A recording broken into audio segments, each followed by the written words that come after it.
Donald Trump is considering revoking the security clearance of several former top intelligence officials. The White House press secretary said they had been making political and financial gains from the information they had access to. But the announcement didn't go unchallenged. Speech he doesn't like, and he wants to punish them for it. No, I think you are creating your own story there. Isn't the president doing exactly what you just said the president doesn't want all these people doing? Politicizing matters of national security by going after his political enemies? People are politicizing agencies and departments that are specifically meant to not be political and not meant to be monetized off of security clearances. 6 people were named, including former heads of the CIA, FBI and NSA. Most of them are known for being critics of Donald Trump's policies. The officials themselves say if their clearance is revoked, it won't really change anything.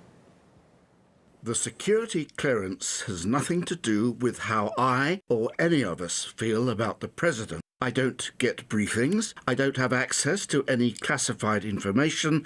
It's frankly more of a courtesy. I don't go back for classified briefings.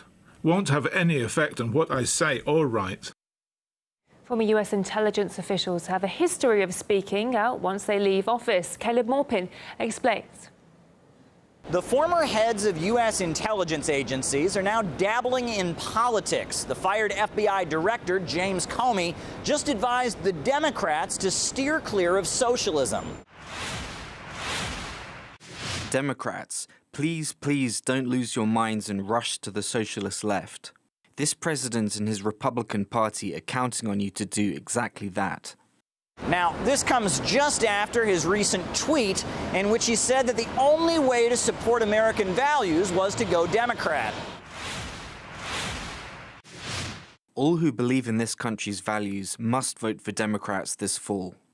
Policy differences don't matter right now. History has its eyes on us. Now, James Comey fits in with a big cast of characters. These are former intelligence officers who are now telling us what we should be thinking about politics. I know we're not Nazi Germany, all right? But there is a commonality there and a fear on my part that we have standards we have to live up to. Having some understanding of the levers of power that are available to a president if he chooses to exercise them. I found this downright scary and disturbing. There's a big question, first of all, in terms of those who are on Mr. Trump's national security team, whether they can continue to serve in good conscience an individual who basically betrayed his nation. Now, it hasn't always been like this. Former CIA top boss George Tenet became a private investment banker. He left the public eye after leaving office. And former FBI Director Louis Freeh, he launched a private consulting firm. Here's why it's kind of a big deal. It turns out that former intelligence officials usually keep their security clearance. Is John Brennan monetizing his security clearance? Is John Brennan making millions of dollars divulging secrets to the mainstream media with his attacks on Donald Trump?